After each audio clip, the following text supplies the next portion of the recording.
Alright everyone, it's time for arguably the most important video that I've ever actually made.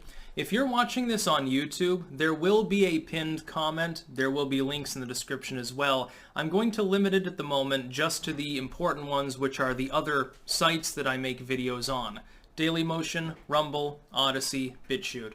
And the reason for that is pretty clear. As you've seen, if you follow Jack Posobiec and a few others, this came across literally this afternoon. I'm going to read part of this verbatim because it's the most disrespectful, insane thing that YouTube has ever done. And YouTube's gone through 3 iterations of adpocalypse at this point, so take that to the bank that it's actually meaningful. I'm going to go through this, though. This is a post. Archived, of course, so that you don't have to, give them a click or whatever. Supporting the 2020 U.S. election by the YouTube team. This is on their official blog. Updates to our work supporting the integrity of the 2020 U.S. election. Let me read some of this. Over the past weeks and months, we've seen people coming to YouTube to learn more about where you and how to vote, or learning more about a candidate or an issue. We've seen news organizations grow their audience, the MSM in other words, and we've seen people turn to YouTube for the latest election results or simply to follow an historic event with the highest voting turnout in over a century in the US. Our main goal, going into the election season, was to make sure we're connecting people with authoritative information.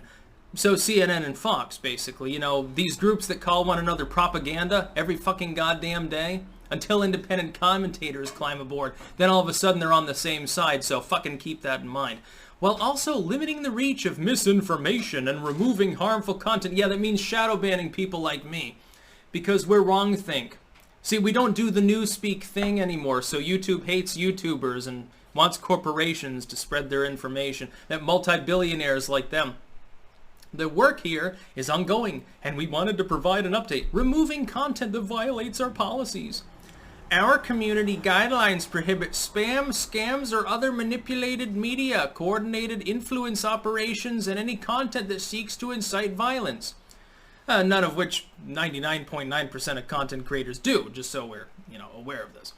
Since September, we've terminated over 8,000 channels and thousands of harmful and misleading elections-related videos for violating our existing policies. Over 77% of these removed videos were taken down before they had 100 views. Sounds bot-related, but we'll get past it. We also work to make sure that the line between what is removed and what is allowed is drawn in the right place. Well, no, you're not. YouTube used to be like bum fights and Tourette's guy. Now it's, Barney and Friends or something. Our policies prohibit misleading viewers about where and how to vote. We also disallow content alleging widespread fraud or errors change the outcome of a historical U.S. presidential election. Now, I'm going to stop you right there for a second and have a mini rant. What about the Russian elections, or the UK elections, or the next French elections, or any other elections in the world? Can I question the next Rwandan elections? Is that going to be possible? What if it's historic? What if there's a woman on the ticket or something? I guess this is only for one specific election, and let me tell you something. And I'm not alleging any fraud here because it's not allowed anymore. Can I ask something? When multi-billionaires are trying to tell you what political things you can and cannot talk about, don't you think that might be problematic? Because I've got a pitch here. I think that when multi-billionaires working with multi-billion-dollar corporations, for-profit multinationals, are trying to limit what you can say, that's the time to say it. Because they're worried for a reason, presumably. And it's probably not for benevolent reasons. But we'll get past that as well. We're going to have to get past a lot of stupidity in this particular post. We also disallow, However, in some cases, this has meant allowing controversial views on the outcome or process of counting votes of a current election as election officials have worked to finalize counts. Again, stopping you right there, there is a current SCOTUS case involved with not election fraud, but the constitutionality of mail-in votes. I would think that that's significant, but apparently YouTube disagrees. Again, billionaires interfering arguably with an election when you have an ongoing SCOTUS case. The Supreme Court of the United States is currently deciding the election in that fact.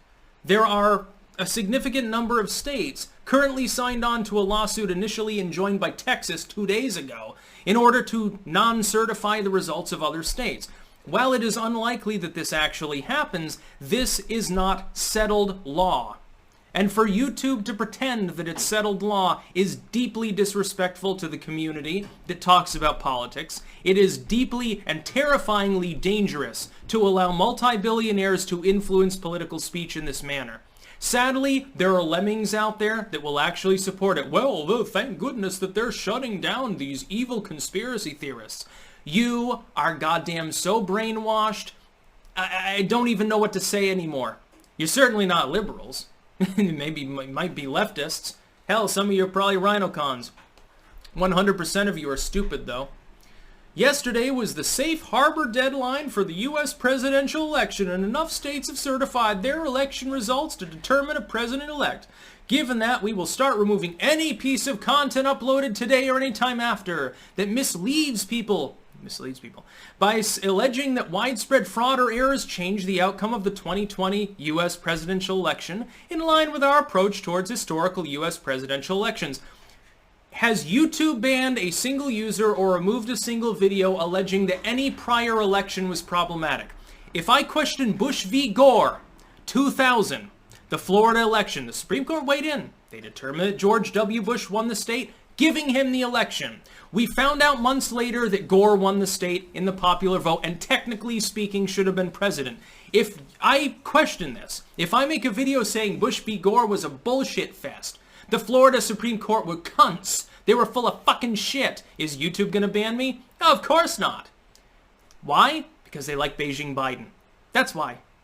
They like Beijing Biden. They like his globalistic policies because they're a multinational corporation with many, many hundreds of billions of dollars in assets. And that's really why. Not YouTube, but Google is the parent company and Alphabet is theirs. YouTube, most people don't even know they're a third-tier subsidiary of Google and or Alphabet. That's the funny part. They're not going to do any jack shit unless it's this particular election. They won't. If I say that Putin didn't win the last election, people actually hate his fucking guts. And he lost against, whatever opponent he had to assassinate this time. YouTube's not going to ban me. If I say, hey, the Rwandan election might have been flawed. The Libyan election was bullshit. The UK election was false. Nobody's going to do jack shit, only for this particular one. Now, isn't that very, very interesting, everybody? Billionaires, again, telling you what you can and cannot talk about and think. By the way, just as an aside, why can't I just fucking talk about it on another platform? Who cares? At this point, it's almost like, who cares about YouTube? Then, as far as I know, I looked into the TOS. That doesn't appear to have changed. This is just a blog post. They're going to remove videos outside of their own TOS at this point. So, basically, good luck. Fucking kiss your ass goodbye. They're just going to purge everyone that they don't like. It's horseshit. Yeah, we'll go through this. Yeah. For example, we will remove videos claiming that a presidential candidate won the election due to widespread software glitches. Why? Who cares? Or counting errors. Again, why? We will begin enforcing this policy today, and we will ramp it out in the weeks to come. Now, another thing, I didn't see this blog post. Somehow I didn't get the email. So were you just not going to tell people in hopes that they'd keep making those videos so that you'd have a reason to ban them? I think so, but people following Jack Posobiec or who have enough subscribers to actually tip them off like I do, we're safe. What about all the smaller users? They might accidentally upload a video where they non-satirically chastise the election. By the way, what if I make a video saying, hey, there sure weren't no election fraud. I sure am happy about them election results. Yep, Joe Biden done won in a fair and square match. There weren't no 6,000 votes changed in a Michigan voting machine up in Wayne County. What if I make a video like that that's clearly sarcastic? Am I still going to get banned? I guess time will tell. By the way, if YouTube wants to silence me, they're going to have to ban me. Fuck you. I'm not going to be silent. Fuck yourself. Yeah, people should definitely be following me. Again, link in the description on one of those other 4 sites because they actually give a shit about free speech. It's pretty sad when a French site named Dailymotion has more respect for free speech among US users than YouTube does, which is actually based in California. By the way, you do realize that something like, 45, 46% of the US public believes that the election was rigged? You do realize that that's about half of your US YouTube user base. Now, if you don't want to be the main US video site, you can just tell us. You want to rest on your laurels, retract yourself into history, and somebody else can take control. Now, Rumble, BitChute, whatever. You can do that if you want to, but it'd be nice if you'd be honest with us. This is basically a giant fuck you to the entire user base that talks about politics. Almost half of the entire political user base disagrees with the election results. You don't have to allege fraud to say, hey, there were irregularities. That's just the case. How stringent, by the way, are these rules going to be? They don't even mention that. As always, news coverage and commentary on these issues can remain on our site if there's sufficient education, documentary, scientific, or artistic content. Oh, educational content. So you mean CNN and NPR and stuff. You're allowed to talk about it. Just make sure that the person that's presenting the issue is a complete dunderhead and is getting completely talked down by the MSM talking head. Just as long as it's Fox or CNN or something. Connecting people to authoritative information. While only a small portion of watch time is election-related content, as a YouTube creator that covered it extensively, I would maybe beg to differ. YouTube continues to be an important source of election news. On average, 88% of the videos in the top 10 search results related to elections came from authoritative news sources. Among the rest are things like newsy late-night shows, creator videos, and commentary. So you're saying that almost 90% of all election-related view time went to Salon and Vox and CNN and Fox News and MSNBC and NBC and all of these other, and the Young Turks. I remember Cenk was palling around with the CEO of YouTube. So in other words, you've decided to basically screw your entire creative user base.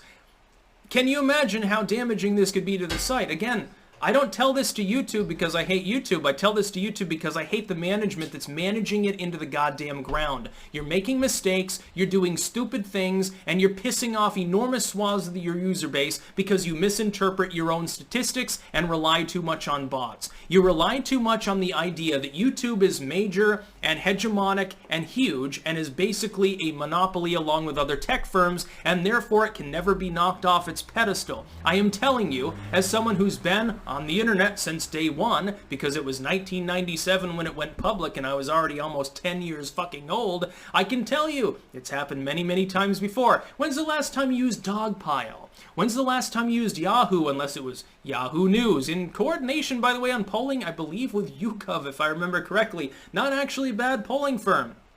When's the last time you logged into your MySpace account? When's the last time that you dig on something, on a post that you saw on the internet? No. And the most viewed channels and videos are from news channels like NBC and CBS. Yeah, that makes me happy. YouTube is literally promoting my competitors. Who else am I competing with?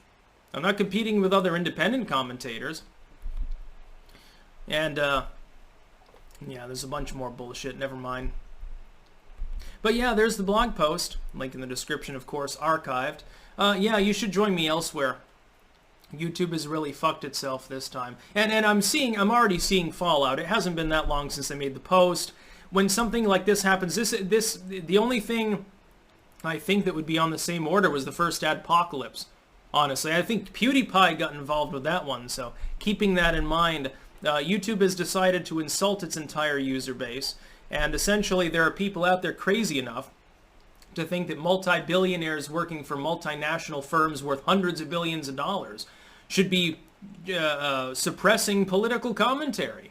They think that's a good idea, and they don't even realize this is a direct and explicit and purposeful antagonism of Congress to try to get 230 removed. I tell you this, I guarantee you this is YouTube's shot across the bow to try to force Congress to get rid of Section 230 so that all of their smaller U.S. competitors immediately go by the wayside. They are afraid. They're doing this because they're afraid. Their user base has begun to gravitate towards other sites that are actually picking up steam, and they want that money. The political establishment is afraid. They're seeing sites that they co-opt that are donating millions of dollars every year into their campaign cycles. They're seeing them slowly lose market share against foreign firms and against US-based alt-tech firms. And that's why they're doing this. It's all about the Benjamins. That's all it's ever been about. These people don't have any principles, they don't care about free speech, and the idea that US-based firms that declare themselves platforms for legal protection